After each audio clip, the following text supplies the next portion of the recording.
Hello, welcome, नमस्कार, आदाब, सत श्री अकाल. कसे आहात तुम्ही? मजेत ना? बघा मित्रांनो, आपण शिकत आहोत chapter chemical reaction and equation. आणि ह्या चॅप्टरच्या आपल्या मागच्या लेक्चरला आपण काय बघितलं? तर आपण बघितलं factors affecting on the rate of chemical reaction. असे कोणकोणते घटक आहेत जे रासायनिक अभिक्रियेचा जो वेग आहे त्या वेगावरती परिणाम घडवून आणतात. तत्पूर्वी आपण बघितलं होतं की काही रिएक्शन्स ज्या आहेत त्या स्लोली घडून येतात, तर दुसरीकडे काही रिएक्शन आहेत त्या खूप रॅपिडली, खूप फास्ट घडून येतात. जसं की काही रिएक्शन खूप स्लोली घडतात, ज्याचं उदाहरण होतं आपण बघितलं रस्टिंग ऑफ आयर्न, लोखंडाचं गंजणे, जमिनीची धूप होणे, दगडाचं भंजन होऊन त्यापासून माती तयार होणे. तर दुसरीकडे फास्ट केमिकल रिएक्शनचं उदाहरण आहे अ substance which is burn, oxygen सोबत रिएक्शन, जेव्हा बर्निंग केलं जातं तेव्हा. त्याच्यानंतर आपण बघितलं की रासायनिक अभिक्रिया जरी सारखी असली, जरी एकच असली, तरी सुद्धा जर त्याच्या काही कंडिशन बदलल्या रिएक्शनच्या, तर ह्याद्वारे त्या रिएक्शन वरती परिणाम घडून येतो. उदाहरणार्थ दुधाचं दह्यात रूपांतर होणं, a milk is set to in the curd, said to be in the curd, then in the summer season it take place very fast, the reaction rate very fast, the curd set in a 1 to 2 hours, but the same reaction, same procedure in the winter season takes place more time. हिवाळ्याच्या दिवसांमध्ये दही जमायला उशीर लागतो, पण उन्हाळ्याच्या दिवसांमध्ये ते लवकर जमतं. याचं कारण काय? तर टेम्परेचर जास्त असतं उन्हाळ्याच्या दिवसांमध्ये. त्यानंतर आपण फॅक्टर्स बघितले, 5 factors which are affecting on the rate of chemical reaction. पहिला फॅक्टर होता तो म्हणजेच nature of the reactant. Nature of the reactant म्हणजेच काही इलेमेंट हे जास्त रिएक्टिव्ह असतात, तर काही इलेमेंट हे कमी रिएक्टिव्ह असतात. मग जे इलेमेंट, जे कंपाऊंड जास्त रिएक्टिव्ह असतात ते अभिक्रियेमध्ये सक्रिय सहभाग नोंदवतात आणि त्यांची अभिक्रिया ही वेगाने घडून येते.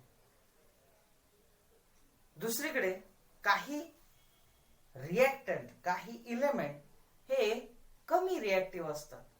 मग असे कमी रिएक्टिव्ह असणारे जे इलेमेंट आहे हे जेव्हा रिएक्शन मध्ये पार्टिसिपेट करतात, अर्थातच त्यांना रिॲक्ट होण्यासाठी वेळ लागतो. ते तेवढ्या फास्टली, रॅपिडली रिॲक्ट होत नाही आणि म्हणूनच रिॲक्शनचा जो वेग आहे तो कमी असतो. त्यानंतर दुसरा फॅक्टर, उदाहरण आपण याचं घेतलं होतं की अल्युमिनियम आणि झिंक मेटल हे दोघही हायड्रोक्लोरिक ऍसिड सोबत रिॲक्ट होतात, परंतु अल्युमिनियमचा जो रेट आहे रिॲक्शनचा तो फास्ट होता आणि झिंकचा जो रेट होता तो कमी होता. डायल्यूट हायड्रोक्लोरिक ऍसिडच टाकलं होतं आपण दोन्ही याच्यात, नाही. त्याच्यानंतर दुसरा फॅक्टर होता आपला size of the particle of the reactant. पार्टिकलची साईज जितकी कमी तितका जास्त सरफेस प्राप्त होतो रिएक्शनला आणि तेवढी फास्ट, तेवढी जलद गतीने रिएक्शन घडून येते.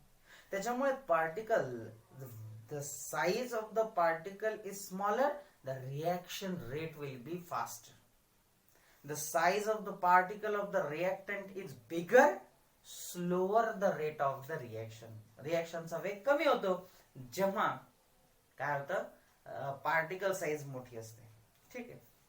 त्यानंतर तिसरा फॅक्टर होता, याचं उदाहरण आपण घेतलं होतं की आपण काय केलं, HCl ऍसिड सोबत रिएक्शन केली होती. कशाची? तर आपण शहाबाद टाइल्स घेतली होती. एकदा शहाबाद टाइलचे तुकडे आणि दुसऱ्या टेस्ट मध्ये आपण शहाबाद टाइलची पावडर घेतली होती, है ना, आणि हायड्रोक्लोरिक ऍसिडची रिएक्शन केली होती. बुडबुडे जे येतात ते पटकन कशातून येतात? रॅपिडली कशातून येतात? तर ज्याच्यामध्ये पावडर होती, नाही का, शहाबाद टाइलची.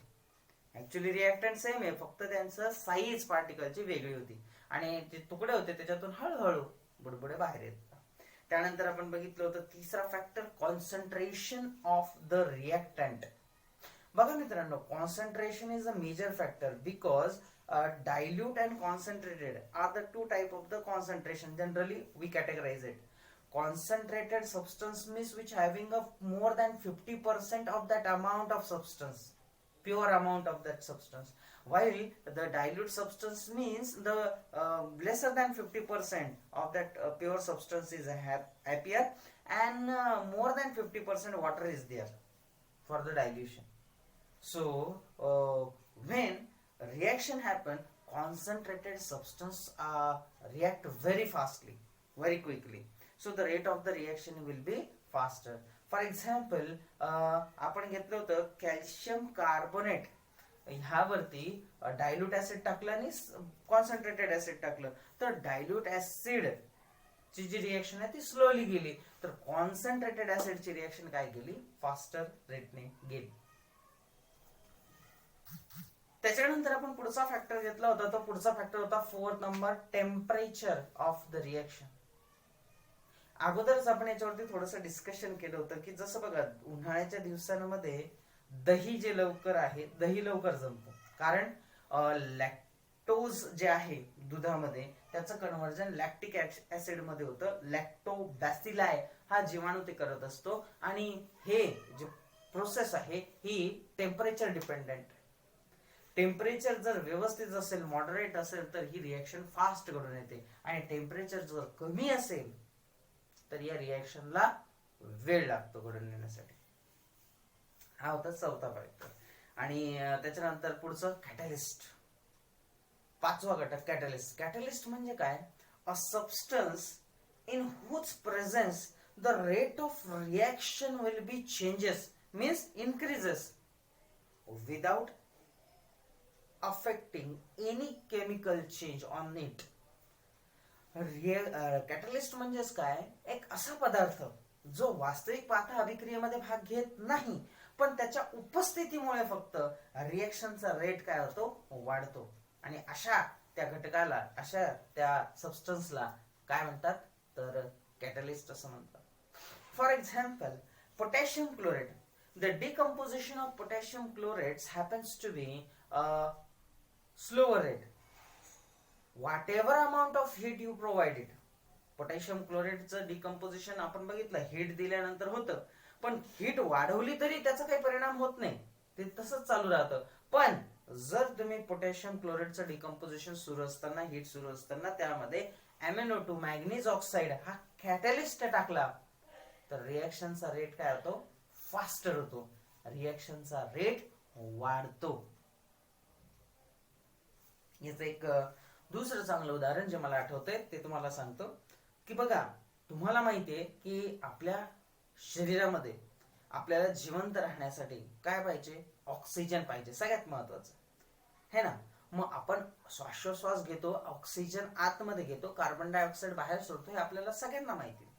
पण जो ऑक्सिजन आपण शोषून घेतो आपल्या फुफ्फुसांमध्ये, हे की नाही, मग इथं रक्त वाहिन्या आहेत ज्या त्या ऑक्सिजनला ट्रॅप करतात, त्या ऑक्सिजनला शोषून घेतात, आणि सेम टाइम तिथं काय करतात, कार्बन डायऑक्साईड लिबरेट करतात.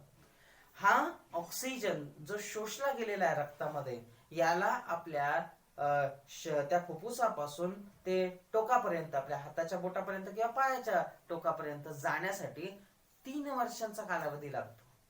किती, 3 वर्षांचा.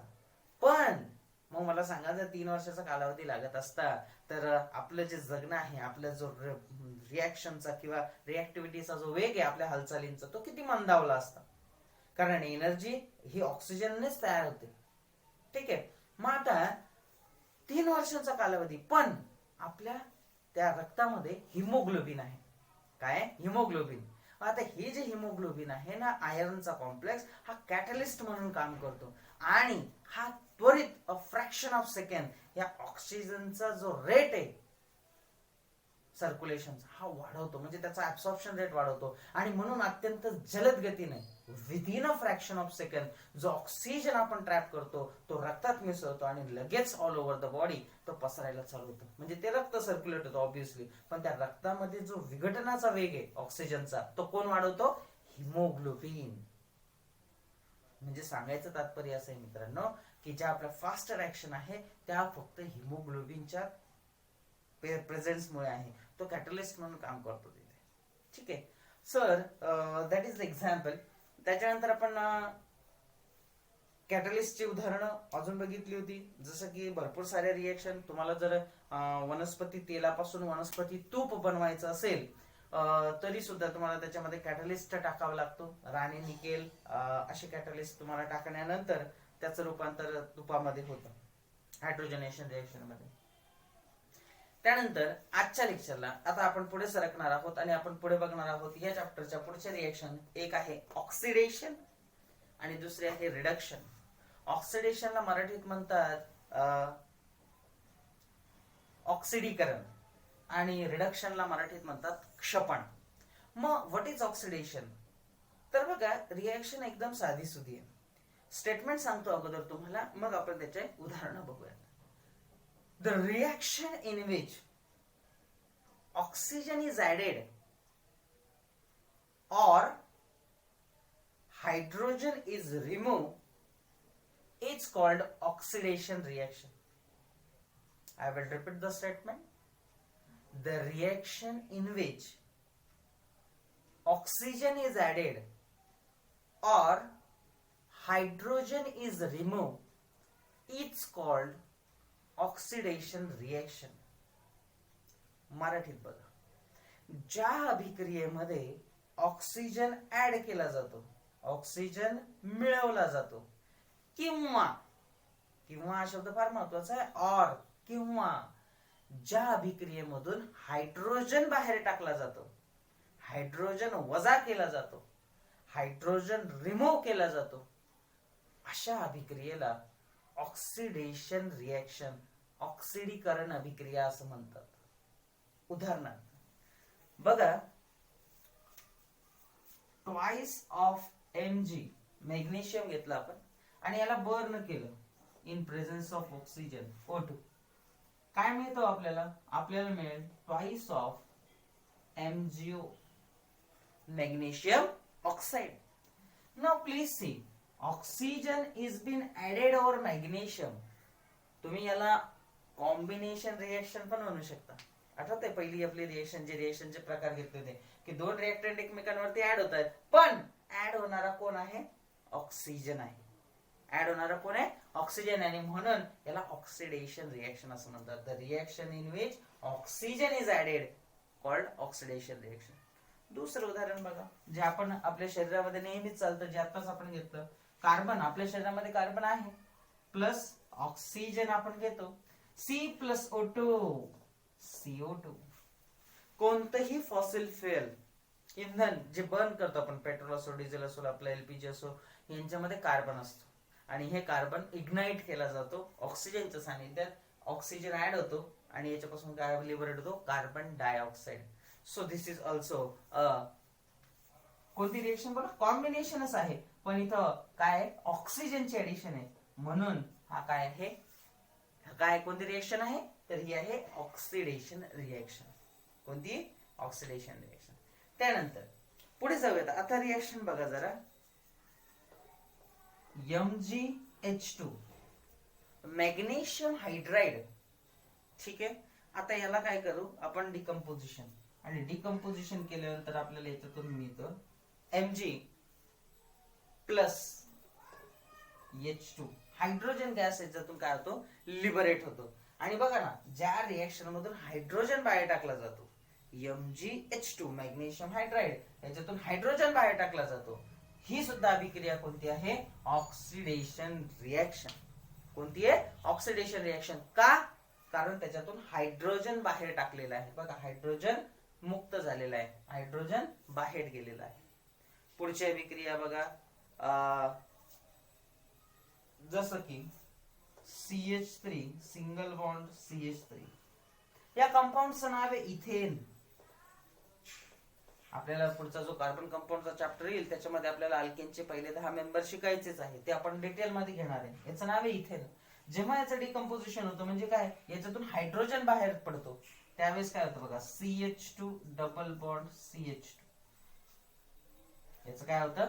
रिएक्शन घडून येते आणि याच्यातून हायड्रोजन गॅस काय होतो, बाहेर पडतो. बघा H2 गॅस बाहेर पडतो. मग बघा हायड्रोजन ज्या ज्या अभिक्रियेमधून बाहेर पडतो, हायड्रोजन ज्या ज्या अभिक्रियेमधून बाहेर पडतो त्याला सुद्धा ऑक्सिडेशन रिएक्शन असेच म्हणतात. बऱ्याच विद्यार्थ्यांच्या मनामध्ये शंका असते. त्यांना एक गोष्ट समजते की oxygen is added is called oxidation.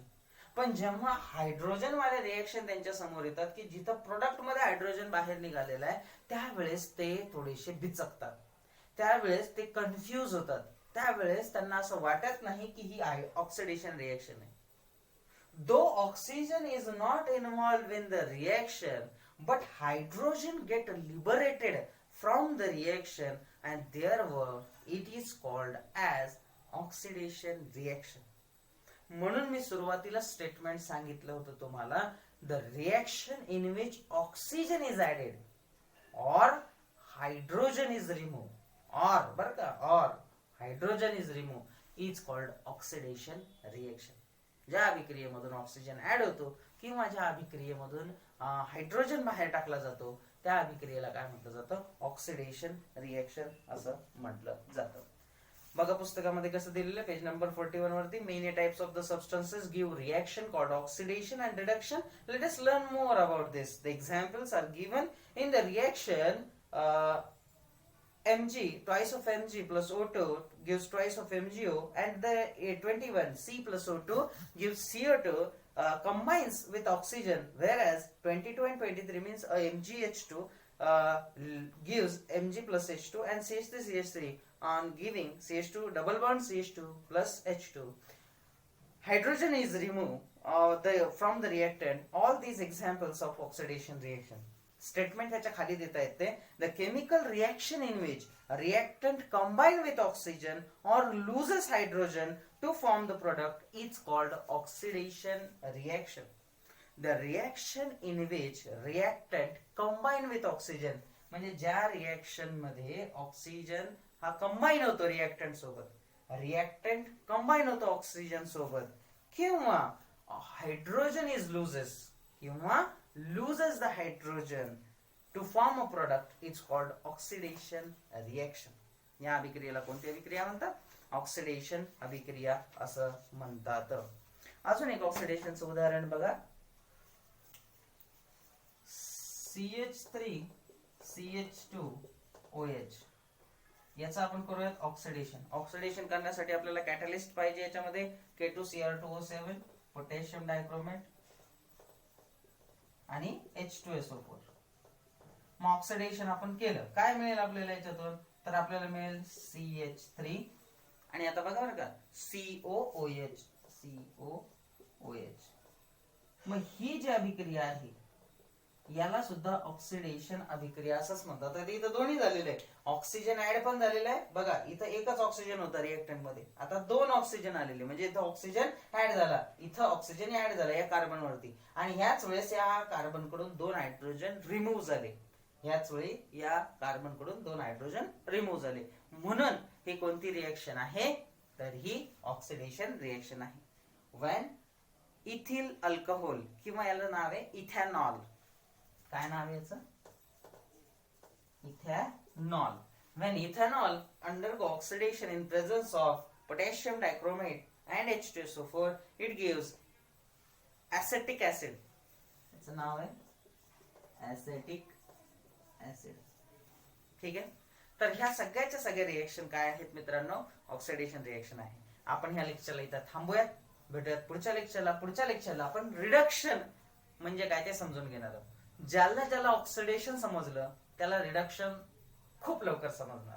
ठीक आहे, बघूयात रिडक्शन पुढच्या लेक्चरला. तोपर्यंत stay in home, stay happy and keep learning. Thank you.